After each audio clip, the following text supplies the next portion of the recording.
गाडगीळ आणि sons limited 1832 पासून। मृत महिलेबद्दल तपास सुरू असतानाच महिला आयोगाच्या अध्यक्ष रुपाली चाकणकर, साताऱ्याचे पोलीस निरीक्षक तुषार दोशी आणि भाजपचे मंत्री जयकुमार गोरेंनी केलेली विधानं वादात आली आहेत। चाकणकरांविरोधात दादा गटामधूनच विरोध होत असला तरी गोरेंबद्दल भाजपकडून प्रतिक्रिया आलेली नाही। पाहुयात याच संदर्भातला हा रिपोर्ट।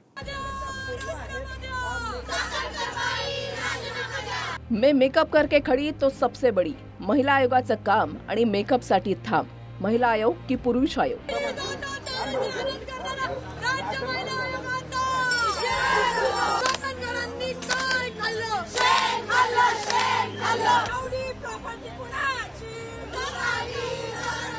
महिला आयोग की पुरुष आयोग असे पोस्टर झळकावत दादा गटाच्याच रुपाली ठोंबरेंनी रुपाली चाकणकरांच्या विरोधात आंदोलन सुरू केलंय।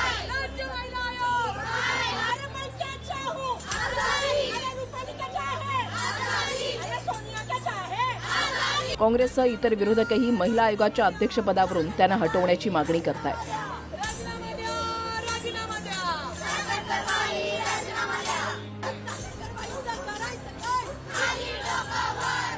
कारण फलटणमधील मृत महिला डॉक्टर प्रकरणात चाकणकरांनी पोलीस तपास आणि तरुणीवर आत्महत्येची वेळ का आली यावर प्रश्न करणं अपेक्षित होतं, पण त्याऐवजी मृत महिलेच्या चॅटिंग आणि तिच्या संबंधांवर भाष्य करत चाकणकरांनी वाद उडवून घेतला।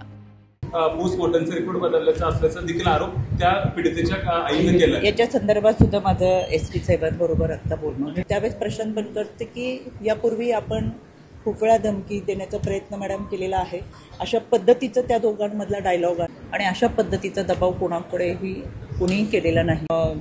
आपण जे बोलताय पीएमच्या बाबत असं कुठेही काही संबंधित पोलीस अधिकारी त्रास देत आहेत असं त्यांनी मेन्शन केलं होतं। आणि तक्रार जी निकाली काढली ती गांभीर्याने घेतलीचं दिसत नाही। हा, मग तो त्याच्यासाठी चौकशी समिती नेमली। पोलीस प्रशासन त्याचे जे वरिष्ठ आहे यांच्यामध्ये संवादाचा अभाव का दिसतो?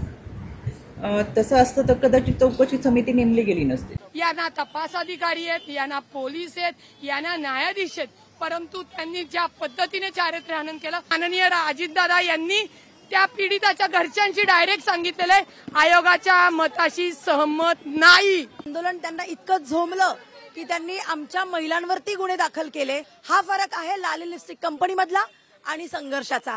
त्याच्यामुळे रुपाली चाकणकर सारखी महिला आयोगावरती बसलेली आहे, हेच महाराष्ट्राचं दुर्दैव आहे। सुनीलजी तटकरे, नेमकी तुमची अडचण काय आहे, नेमका तुमचा प्रॉब्लेम काय आहे हा महाराष्ट्राच्या जनतेला कळू देत, कारण प्रदेश अध्यक्ष पदावरती बसलेले सुनील तटकरे त्यांनी निर्णय घेणं अपेक्षित आहे।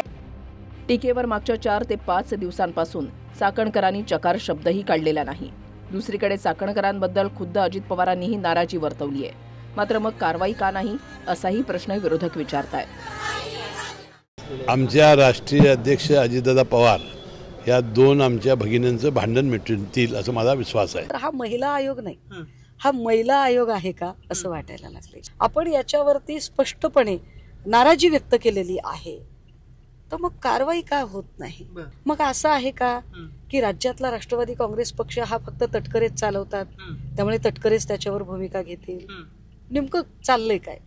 महिला आयोगासारख्या महत्वाच्या पदावर असताना चाकणकरांचा कारभार अनेकदा वादात सापडलाय। तपास सुरू असताना खडसेंचे जावई खेवलकरांच्या मोबाईलमधले डिटेल्स त्यांनी बाहेर सार्वजनिकपणे सांगितले। तसाच काहीसा प्रकार त्यांनी फलटणमधील मृत तरुणीबद्दलही केला। पुण्यातील तनिषा भिसे मृत्यू प्रकरणात मंगेशकर रुग्णालयाच्या कारभारावर आरोप झाले। PSI होते, ती डॉक्टर होती, तर त्याच्यामुळे त्यांचा साहजिकच संबंध चेकिंगच्या निमित्ताने आला असावा, नंतर मग काही ओळख झाली असावी आणि काही चॅटिंग, काही डिजिटल एव्हिडन्स ज्याला आपण म्हणू एकमेकांचे कॉल हे दिसत आहेत। तसंच हा घरमालकाचा मुलगा होता, ती त्याच घरात राहत होती 1 वर्षापासून, ते घरी जात येत होते, त्याच्यामुळे त्यांचा संबंध होता आणि त्याच्यातनं पुढे त्यांचे काही प्रमाणात संदर्भ प्रस्थापित झालेले दिसत आहेत। माझा मुळात आक्षेपच तुषार दोशीवर आहे, माझा आक्षेपच तुषार दोशीवर आहे, कारण तुषार दोशी अश्विनी बिद्रे प्रकरणातही तेच केलं होतं, आंतरवाली सराटीतही तेच केलं होतं। तुम्ही पीडितेचे सीडीआर लीक करता, पीडितेचे मग ते कसे केले? मग तुषार दोशींनी केले का? कुणी लीक केले? तुषार दोशी प्रेस कॉन्फरन्स मध्ये होते। तुषार दोशी हा बोल, बरोबर आहे, मान्य, मान्य, मला मान्य की आपण बोलू शकत नाहीत। मग जर आपण तपासातली गोष्ट बोलू शकत नाही, आपण तपास अधिकारी असून सुद्धा चाकणकर बाई कशी बोलू शकते? काय अधिकार दिला? तुषार दोषी बाजूला बसले होते की नाही? मग तुषार दोषी खरेच आडनावाचे आणि नावाप्रमाणे दोषी आहेत का? का त्यांनी असं केलं? तुषार दोषी इथले SP असताना चाकणकर बाईला त्यांनी काय एवढं बरळू दिलं? घटनेचं वास्तव जेव्हा बाहेर येईल, किंबहुना जर पोलिसांना ते मांडायची परवानगी कोर्टाने दिली सार्वजनिक करायची, तर सगळं पुढे येईल आणि त्यानंतर जे पुढे येईल ते सगळ्यांनी स्वीकारलं पाहिजे एवढंच सांगतो. उलगडायचा विषय नाही आहेच ऑलरेडी, फक्त समोर मांडायचा विषय आहे. पण आपल्या देशाची संस्कृती आहे.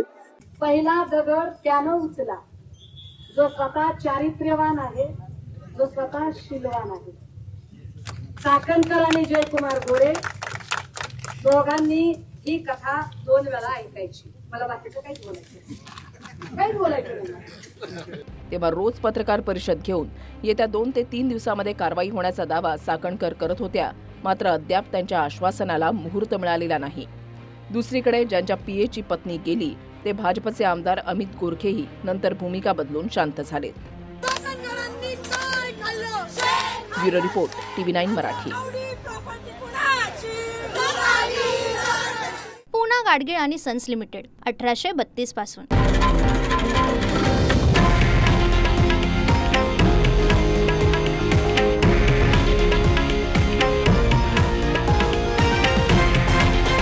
हे आहे देशातील नंबर 1 न्यूज नेटवर्क आणि आपण पाहत आहात TV9 मराठी, एकमेव.